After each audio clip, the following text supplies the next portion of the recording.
가정 예배 드리는 여러분 환영하고 축복합니다. 이 시간을 통해 주님이 가정에 은혜 주실 줄로 믿습니다.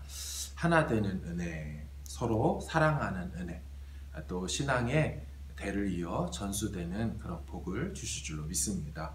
또한 이 상황 속에 고난을 이겨내는 복도 주실 줄로 믿습니다.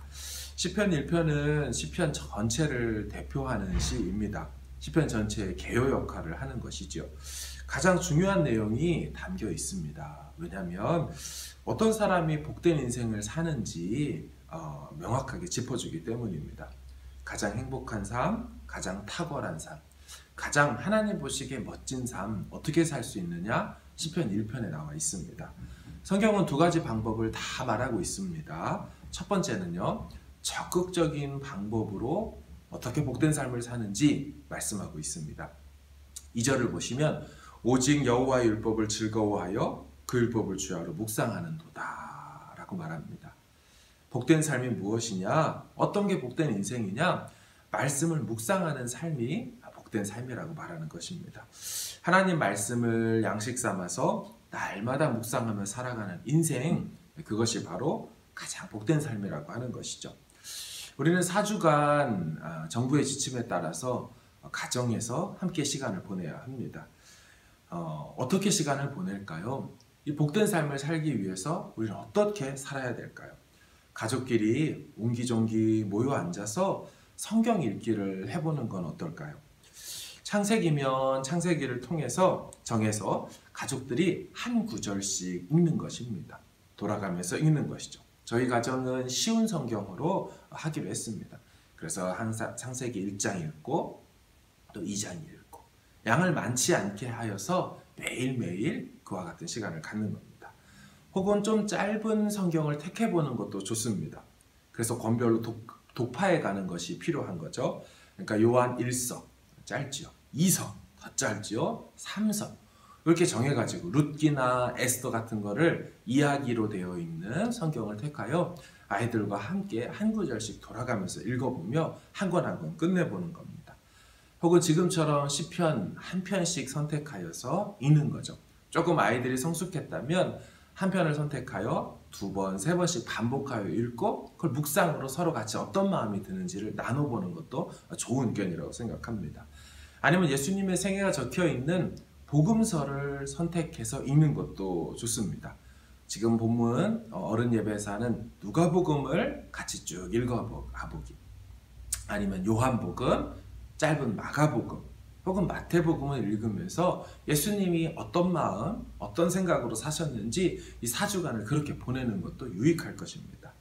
또 읽고 나면 부모님들이 어린 자녀에 대해서는 성경 퀴즈를 내는 것도 좋은 방법입니다. 누가복음 1장을 읽었는데 등장인물 누가 나오나요? 이런 거를 물어보는 것도 한 방법이지요.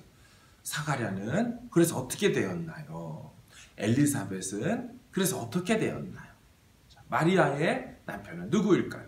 등등의 이런 간단한 내용 확인식 질문을 하면 아이들이 읽을 때 이게 어떤 게 퀴즈가 나올지 모른다 이런 마음 때문에 더 잘 할 수도 있습니다.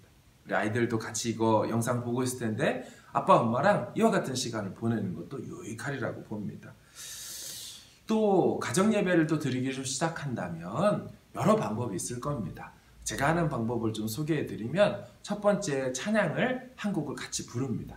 찬송가를 돌아가면서 부를 수도 있고, 아니면 아이들이 다 아는 CCM 복음성가를 부르는 것도 좋고, 아니면 너무 좋은 찬양이 있으면 매번 한 곡을 정해서 반복해서 부르면서 아이들과 함께 배워가는 시간을 갖는 것도 좋을 것입니다. 그렇게 찬양 한 곡을 부른 다음에 시작하는 기도를 드리는 겁니다. 돌아가면서 오늘은 누구, 오늘은 누구 이렇게 해볼 수가 있겠죠. 그리고 엄마하고 아빠가 대신 할 수도 있을 것입니다. 기도는 길게 하지 마시고 이제 말씀을 읽으려 합니다. 이 말씀을 읽고 알고 이해하고 깨닫고 은혜 받게 해주세요. 간단하게 한두 문장으로 시작 기도를 하는 것입니다. 그리고 성경을 읽는데요, 많이 읽으려고 하면 안 됩니다. 꾸준히 매일같이 할 수 있도록 해보는 것이 중요합니다. 시간은 오전에 하면 어떨까라는 생각이 듭니다. 가족 모두가 다 출근하지 않고 어디 가지 않는다는 전제하에 아침에 너무 늦게 일어나는 것을 방지하기 위해서라도 시간을 정해서 그렇게 시작하는 것이지요. 오후나 밤에 하려고 하면 아무래도 다른 것들 한다고 시간을 빼앗기거나 우선순위가 밀릴 수가 있습니다. 그것도 한번 생각해 보시고요.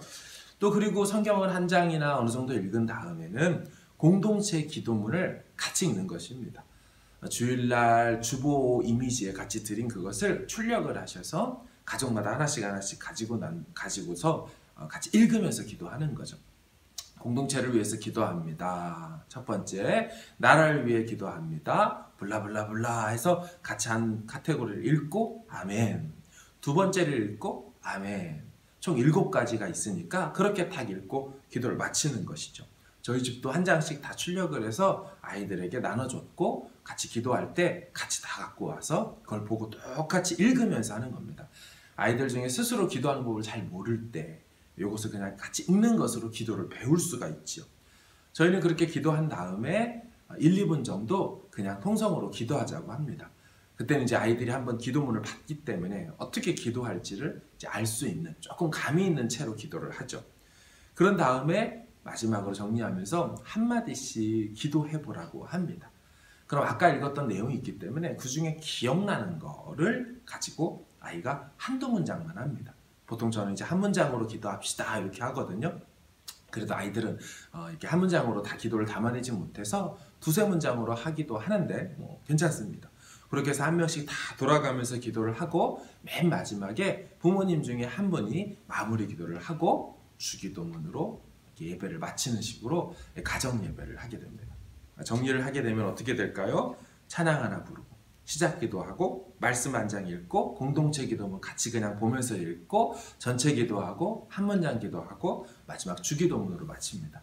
정해진 거는 없고 무겁지 않게 또 말씀과 기도를 같이 할 수 있는, 그래서 전체 시간이 15분 이상이 넘어가지 않도록 하는 것.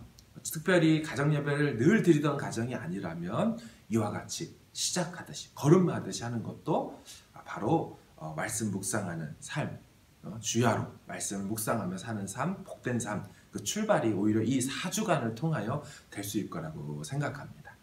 두 번째 방법, 소극적인 방법입니다. 아까는 적극적으로 말씀을 묵상하는 삶이 복된 삶이라면 이제는 소극적 삶으로 무엇을 하지 않는 것이 복된 삶이라고 말하죠. 본문 1절을 보면 복 있는 사람은 악인들의 꾀를 따르지 아니하고 죄인들의 길에 서지 아니하고 오만한 자들의 자리에 앉지 아니하는 것, 그게 바로 복된 삶의 소극적인 방법, 하지 않는 것이라고 말하지요. 이런 말이 있습니다. 근묵자흑, 근주자적. 다시요. 근묵자흑, 근주자적. 무슨 말입니까? 먹을 가까이 하면 검게 되고 인주를 가까이 하면 붉게 된다 라는 뜻입니다. 사람은 주변 상황에 영향을 받을 수밖에 없다라는 것이죠. 요즘 코로나 바이러스를 대하는 사람들을 보면서 느끼는 바가 많습니다. 확진자가 나오면 어떻게 합니까? 나라적으로 역학조사하지요. 이동 경로 파악하지요. 그 지역에 있는 사람들 전체가 다 긴장하게 됩니다. 왜 그렇습니까? 바이러스 근처도 가기 싫지요. 그래서 절대적으로 바이러스를 피하려고 애를 씁니다. 혹시나 확진자가 다녀간 곳이라면, 그 사람이 만졌던 물건이라면, 그 사람이 지나갔던 거리라면 그 지역과 거리 상관없이 다들 가지 않으려고 깨어서 피합니다. 이런 생각이 드는 거죠. 우리가 죄 바이러스에 대해서도 그렇게 행동할까? 우리가 육체를 지키고 육체 건강을 위해서 이토록 늘 깨어서 정부 지침을 발표하고 주시하고, 또 지침이 나오면 어떻게 합니까? 고민하지도 않고 정부 지침을 따르죠. 순종하려고 하죠. 마찬가지로 죄 바이러스에 대해서도 우리가 그렇게 할까? 이와 같은 영적 경계심이 있을까? 그 죄 바이러스가 내 삶에 가까이 오는 것을 피하기 위해서 정말 성경적 지침을 늘 예의주시하고 그대로 따르려고 힘쓰는가 고민이 되더라는 것이죠. 우리는 영적인 사람입니까? 육적인 사람입니까? 영육 간에 강건함을 잃지 않는 우리 모두가 되기를 바랍니다. 하나님 앞에서 육의 건강을 지키려고 하는 것처럼, 아니 그 이상으로 영적인 건강을 지키기 위하여 제 바이러스에 대한 경계심을 늦추면 안 될 것입니다. 그래서 말씀과 기도를 통하여 어떤 지침을 얻어서 행동해야 될지를 같이 고민해 볼 수 있는 이때가 되면 좋겠다는 생각이 들었습니다. 마지막으로 이 본문을 보면서 우리가 기억할 것이 있습니다.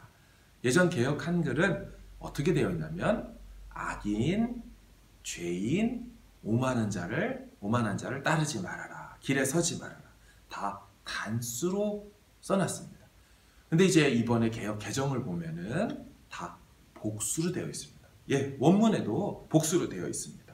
복 있는 사람은 악인들의 꾀를 쫓지 아니하고 죄인들의 길에 서지 아니하고 오만한 자들의 자리에 앉지 않는 것이죠. 여기서 우리는 무엇을 알게 됩니까? 복 있는 사람은 단수, 늘 소수라고 말하는 시편 기자의 목소리를 들을 수가 있습니다.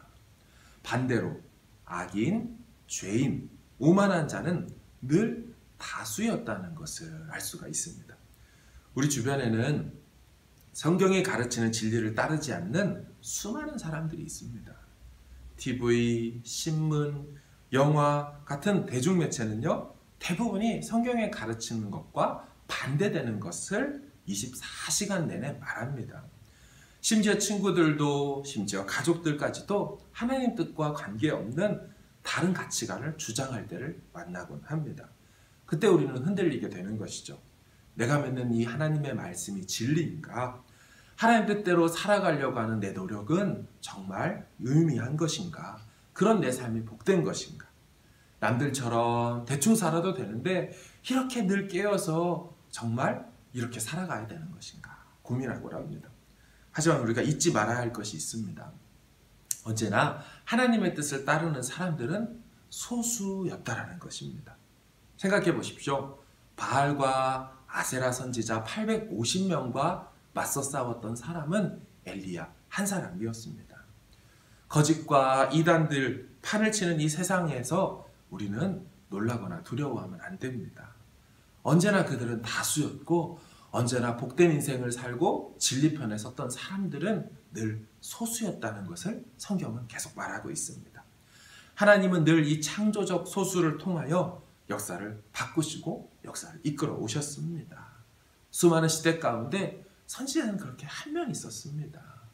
왕을 비롯하여 수많은 사람들이 다 하나님을 향하여 반대되는 말을 해도, 그렇게 행동해도 하나님 편에 섰던 사람은 선지자 한 명이었습니다. 아인슈타인이 이런 말을 했지요. 사회를 이루는 것은 우둔한 다수이지만 사회를 바꾸는 것은 창조적인 소수였다.